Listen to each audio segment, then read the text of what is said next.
Ẹ̀yin èèyàn ilé èwo lẹ ṣe o, ṣàlàáfíà ni ẹ wà. A mú update wá lórí ọ̀rọ̀ Mohbad ni. Ẹ̀yin náà mọ̀ pé bí a ṣe máa ń sọ ní gbogbo ìgbà láti Mashola Gist TV wípé a máa jà fún justice Mohbad ni. Ẹ mọ̀ pé Mohbad jáde láyé ní September 12, 2023, èyí tí wọ́n dẹ̀ lọ sin ní ọjọ́ kejì kó tó di pé àwọn ọlọ́pàá ní kí wọ́n lọ wú òkú ẹ̀ tí wọ́n bẹ̀rẹ̀ sí ṣe ìwádìí ikú tó pa á. Bí a ṣe tẹ̀lé ọ̀rọ̀ Mohbad yìí, a mọ̀ pé wọ́n mú àwọn èèyàn suspect Naira Marley, Sam Larry, nọ́ọ̀sì tó gún Mohbad lábẹ́rẹ́, ọ̀rẹ́ Mohbad tó ń jẹ́ Prime Boy àti ọ̀rẹ́ Mohbad tó lọ pe nọ́ọ̀sì wá, gbogbo wọn náà ti tì mọ́lé. Ṣùgbọ́n lẹ́nu ọjọ́ mẹ́ta ni wọ́n fi Naira Marley sílẹ̀ àti Sam Larry pẹ̀lú bẹ́ẹ̀lì 20 million tí wọ́n dẹ̀ ní wọ́n ní láti ní onídùúró, èyí tó jẹ́ pé wọ́n á ní ọ̀pọ̀lọpọ̀ owó lọ́wọ́. Ẹ̀yin èèyàn lé, ní ìsìn ọ̀rọ̀ tó ń lọ lọ́wọ́ òun ni ọ̀rọ̀ bàbá Mohbad o. Bí a ṣe gbọ́, wọ́n ní àwọn èèyàn ń bínú sí bàbá Mohbad o, wípé àwọn tó yẹ kó máa káàánú wọn, àwọn gan-an ń bínú sí i, ìyẹn tó jẹ́ Joseph Ọlọ́ba.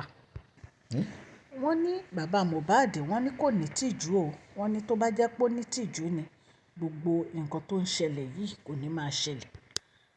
Wọ́n ní bàbá Mohbad, wọ́n ní ṣe ni wọ́n lọ release orin nípa ikú ọmọ wọn tí wọ́n gbé jáde sí orí afẹ́fẹ́. Wọ́n ní nínú fídíò náà, wọ́n ní bàbá Mohbad wọ aṣọ ṣọ́ọ̀ṣì rẹ̀ Susanna, wọ́n ló bẹ̀rẹ̀ sí kọrin nínú fídíò nípa ikú ọmọ ẹ̀. Wọ́n ní bí bàbá Mohbad ṣe bẹ̀rẹ̀ sí ṣe pé Mohbad ní ọmọ OPP ó pọ̀ pa nínú orin ẹ̀ yìí, wọ́n ní bẹ́ẹ̀ ni wọ́n jókòó ti àwọn obìnrin méjì pẹ̀lú aṣọ àdúrà tí wọ́n ń ki Mohbad, tí wọ́n dẹ̀ ń fi ohun àrà tí wọ́n fi ń kọrin ní abẹ́, tí wọ́n dẹ̀ ń sọ gbogbo ọ̀rọ̀ tó yẹ kán sọ nínú orin náà. Wọ́n ní Madam Olorì Lawrence, wọ́n ní kò dá mi lójú pé bàbá yìí ó gbádùn, wípé àwọn ò mọ nǹkan tó dé tí wọ́n lọ fi gbé àwo orin síta ní ìgbà tó jẹ́ pé ọmọ wọn sì wà ní mọ́ṣúárì, wọn ò tí ì sin. Wípé ṣé àsìkò yìí ló yẹ kí bàbá Mohbad máa kọrin. Wọ́n ní Tósìn Àlàbí tún tẹ̀síwájú wípé bàbá yìí ó ń jowú ọmọ ẹ̀ kó tó kú ni o, wípé wọ́n mọ̀ọ́mọ̀ fẹ́ fi ikú ọmọ wọn kán fi lókìkí, ìtorí ẹ̀ ní gbogbo nǹkan tó ń ṣe yìí. Ọ̀pọ̀lọpọ̀ awuyewuye àwọn èèyàn ló ń lọ lórí ọ̀rọ̀ bí bàbá Mohbad ṣe ń kọrin.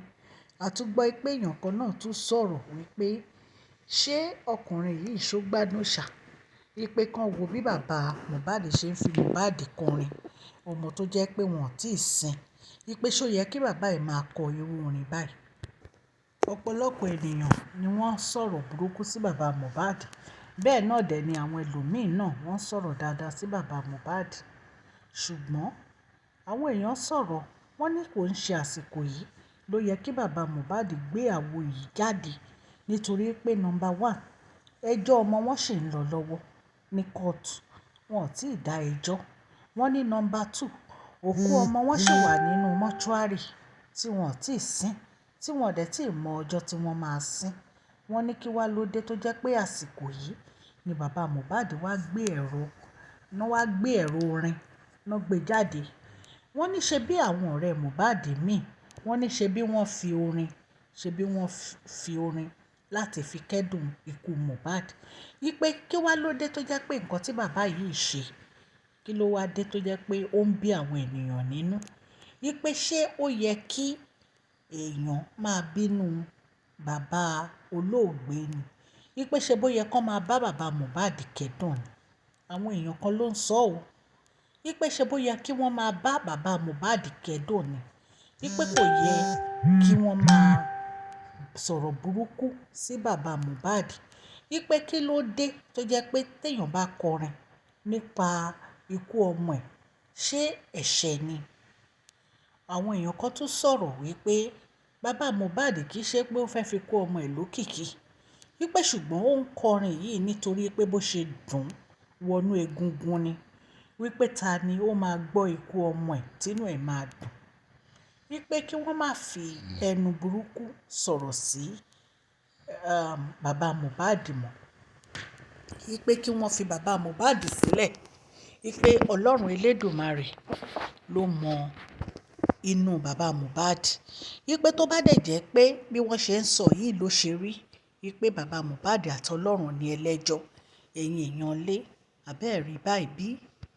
Àwọn ènìyàn kan tó sọ pé tó bá jẹ́ nǹkan tó wu bàbá Mohbad láti ṣe ni láti máa kọrin, wọ́n ní kán fi bàbá Mohbad sílẹ̀ kó kọrin. Wọ́n ní ṣé wọ́n mọ̀ pé bóyá orin tó ń kọ yìí ni ó fi ń pàrònú rẹ̀. Wọ́n ní ṣé ọmọ tó ti kú, ọmọ 27 years old, wọ́n ní ṣé wá jẹ́ nǹkan tó dáa bí. Wípé ṣé wọ́n mọ irú ẹkún inú tí bàbá yìí ń sun ni. Wípé kí wọ́n fi bàbá Mohbad sílẹ̀, kán jẹ́ kó kọrin tó fẹ́ kọ. Àwọn ènìyàn gbàdúrà fún bàbá Mohbad wípé Ọlọ́run á tu bàbá Mohbad nínú o. Wípé ní agbára Ọlọ́run ní àkúfà ní ìdílé wọn mọ́. Wípé ní agbára Ọlọ́run ọmọ tí Mohbad fi sílẹ̀ á san ìjọ fún bàbá Mohbad, á dẹ̀ dirú, á dẹ̀ dìgbà. Bí a ṣe gbọ́ ní o ní Mashola Gist TV. Please share this video, like and subscribe. God bless you.